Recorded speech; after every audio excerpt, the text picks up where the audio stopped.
All right, hello once again, Jeff Scott of Rankin Technical College. And as part of the Rankin Technical College AWD1000 Web Development Technologies course, I've decided to create a series of video presentations based on the PowerPoint slides for one of the two books for the class, and that book being what you see on your screen right now, Murox JavaScript and jQuery 4th edition.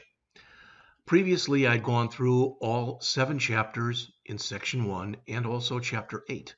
And I decided before doing 9, 10, and 11, I was going to go and do 12 through 15, because I'm sure we're going to cover those. So Chapter 12 is on how to work with numbers, strings, and dates. Please remember the fact that we have gone over this before, but we didn't do it in a lot of depth and breadth of coverage because it was near the beginning of the book. So now we will do it in more depth and breadth of coverage. So Chapter 12, we're right here. And let's get started.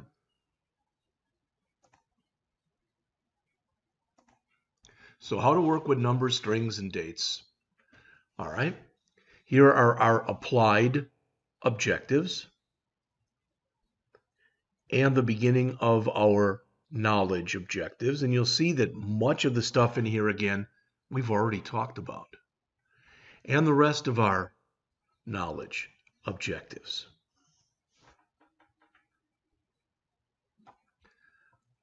Now, the rest of our knowledge objectives. All right, so when they say static properties of the number object, literally what this means is you can use these properties at any time. And you don't have to create what's called a class. All right, these are all members of, it's the number object, so they're all available by just saying, in fact, you don't even need to say that we've used NaN, and we've never said number.NaN, for example. We've just used it. All right. So that's how you can use it, and this is the shortcut. Notice there are no shortcuts, I guess, for these. All right. So there's some examples. Now, again, I find JavaScript a bit unique in that you can actually test for infinity or negative infinity. So notice 0 divided by 0 gives you NaN, not a number. 10 divided by 0 gives you infinity, which it should, and negative 1 divided by 0 gives you negative infinity. Again, in most programming languages, if you try to divide by 0, you might even get literally what's called a divide by 0 exception, and the program will blow up. Not here. You can even test for it here. All right, and here are, again, some safe integers, etc. They're probably not things you're going to deal with a whole heck of a lot. All right, now let's look at toFixed and let's look at toString. toFixed we've already looked at. All right, so this is a great example of using toFixed. It really is. So your subtotal is $19.99. Your tax rate is 7.5%. 19.99 times 7.5 gives you 1.49925. All right. And I mean, that's not what you're going to pay. You want to round it up to 2 cents, which will be 150. Okay. And that's exactly what you get right there.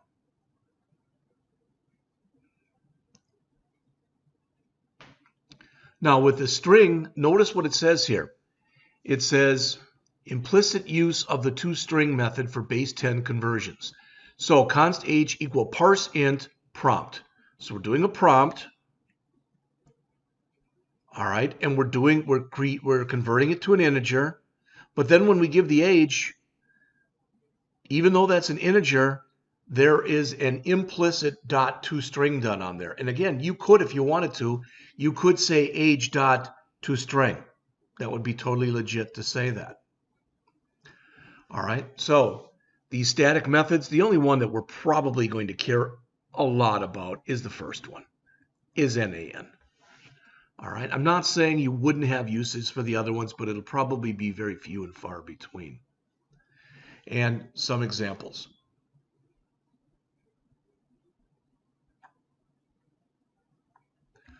All right, One static property of the math object. So if you ever need to use pi, pi, the math part of pi, 3.14159, I only know it up to 5 decimal places. I watched a TV show, I think it was Sunday, it's called The Chase, and they had a guy on and he said one of his abilities was he could go and show pi out to I don't know what it was, 25 decimal places. All right. Okay, there's an example of using pi. So that's 3.14159 times 3, which would be 9 something, times 3, which is 27 or 28 something. Okay. Now these are some static methods that you quite often use. Again, I've given you examples of absolute value. And I said, I'm 64. My youngest daughter is 24. All right, she'll be 25 in about a couple months, but that isn't the point. Right now, really, there's 40 years between us. And it doesn't matter if you say 64 minus 24, or you say 24 minus 64. Either way, there's 40 years between us. So the usage of a negative value wouldn't apply here. So ABS says that basically if the answer you get is negative, just remove the sign. Round is that. You can round to as many decimal places as you want to or need to round to. Math.seal says if I've got 1.1, it's going to round it up to 2. Seal means if there's any number at all other than 0 after the decimal place, round up to the next whole number. Floor says if it's 1.5, in fact, floor is just the opposite. Even if it's 1.999, I believe with math.floor, it'll give you 1. Math.trunc truncates exactly what you think it would do. Math.pow is a way, if I put in there for x that you see right there, if I put in 4, and for power right there, I put in 3, I get 64. 4 times 4 times 4. Square root, pretty obvious what that is. Math.min and math.max are pretty neat because you can put in a really long list of numbers and get the biggest or the smallest. And there's some examples here. Again, hopefully just taking a quick look at those, they make some sense to you. So notice with floor, even though it's here at 12.5, you round down. Ceiling, you round up. Trunc, you just remove it. Floor, as it says, you round down. Ceiling, you round up, but you're working with negative numbers here. And trunc, you remove it. All right. Pow and square root, again, hopefully those are just pretty self-explanatory. And min and max, same thing.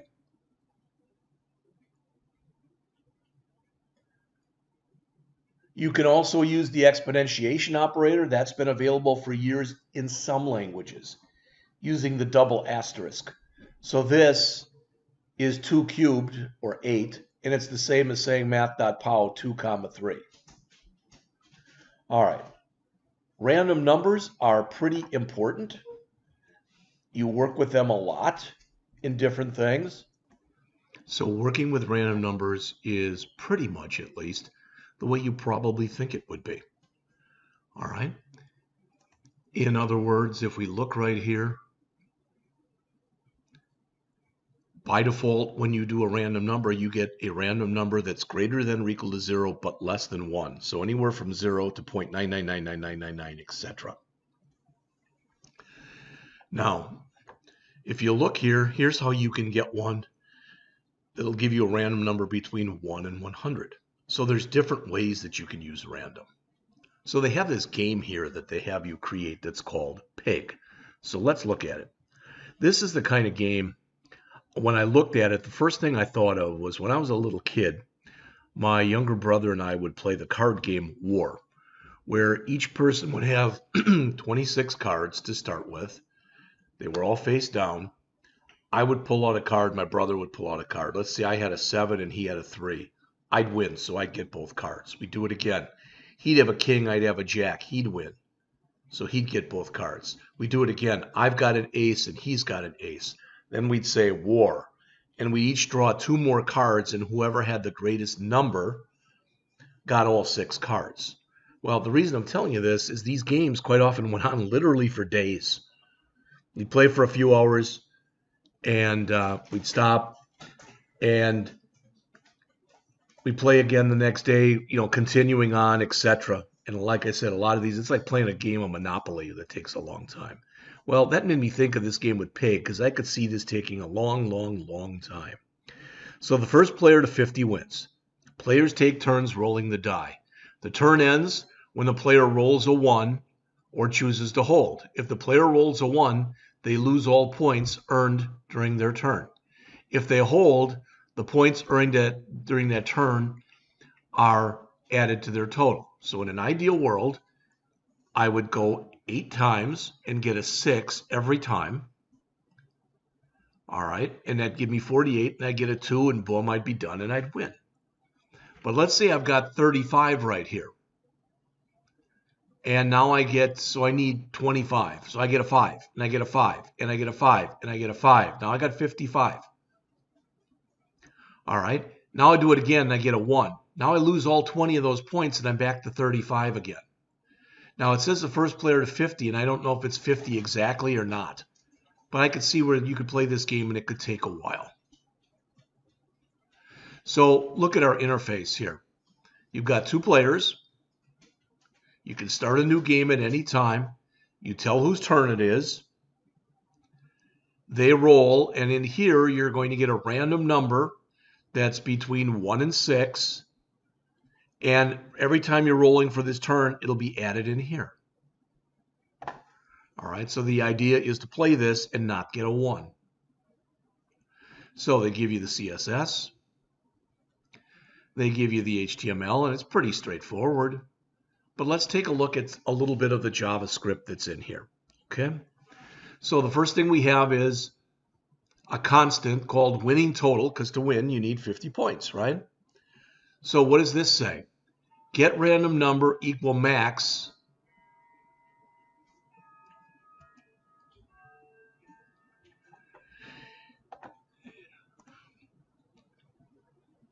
All right, and let rand equal null if it's not a number.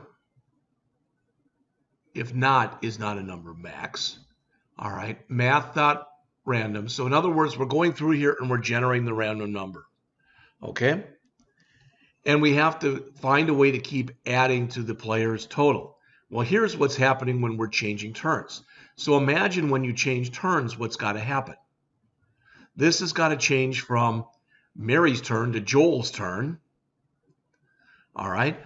Whatever we had here, if we did a hold, that total will have to be added onto the 35.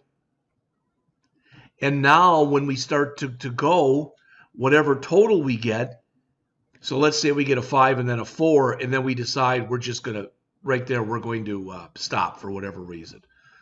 That would give me 49, but I have to take the 9, I've got to add it onto here, change this back to Mary's turn, and then continue on. Hopefully that made at least a little bit of sense to you. And that's what they're going through in here. So there's quite a bit of there's quite a bit of code, really. All right. So strings. One property of the string object is the length property. How many characters are in the word JavaScript? 1, 2, 3, 4, 5, 6, 7, 8, 9, 10. So message.length is 10.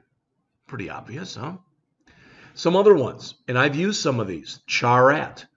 So if we want, char at is often used with position 0. And again, I oftentimes do that. I ask the person, do you want to go again? And I ask you to enter a Y for yes or an N for no. All right. But unfortunately, a lot of people don't follow directions very well. And even though they're supposed to enter a Y, they enter the word yes. All right. So what I oftentimes do is I go and take whatever they entered for input, I put it into uppercase, and then I check position 0 to see if it's a capital Y. Concat allows you to concatenate 2 strings together. Index of, sub-str, substring, and substring basically allow you to search a string for another string.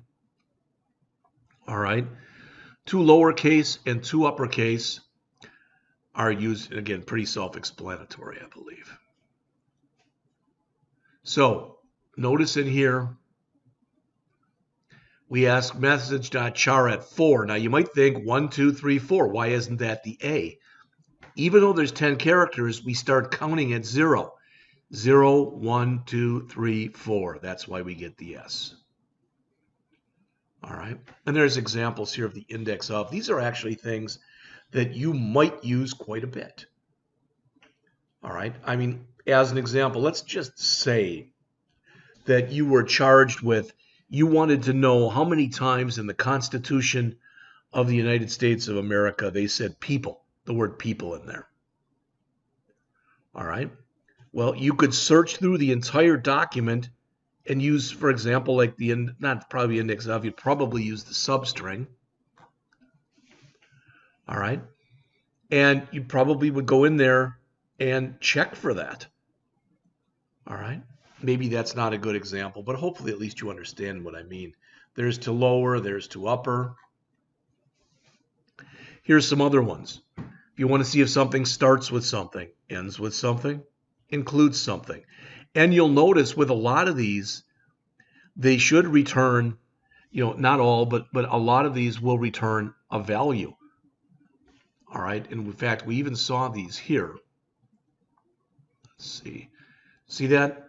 1. So result 4. Index of A. So where is that? 0, 1. So it returns a 1. All right. Where is the second A? 0, 1, 2, 3. So we get a 3. If you ask for something that's not in there, here we're asking for an S, and that's a capital S, and this is a lowercase s. So when it doesn't return anything, and you're using numbers, you always return -1. There's trim start and trim end. If you put trim start together with trim start removes the leading blank spaces, trim end the ending blank spaces. Trim calls both of these to remove all beginning, leading, and ending blank spaces. You can also pad. Years ago, if you'd get a check for maybe $1.50, you might get something like $, then like 3 or 4 asterisks, 1.50, something like that. So you can pad at the beginning or pad at the end. You can repeat a character multiple times. And again, there's examples of that right here.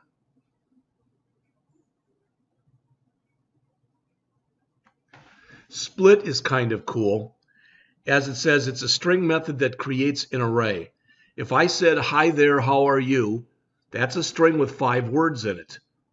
And if I used as a separator, just a blank space, I would have an array where hi would be in position 0, there would be in position 1, how would be in position 2, r would be in position 3, and u would be in position 4, as an example. All right. All right, let's see. Let's quickly just see if we can put this one to rest, not the entire thing, but this part that we're talking about here. All right, so there's some examples of split.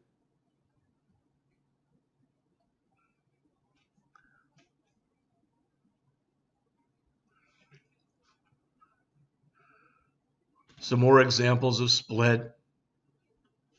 How it works if the string doesn't contain the separator. So we're telling it to split on this, but we don't have a / in there. So the length is 1. All right, I'm not even sure what that would contain. Here, as it says, if it's at the beginning or the end, notice that right here it replaces the first one with the empty string and the last one with the empty string. All right. All right, let's stop right here and we'll pick it up in the next presentation talking about the date object.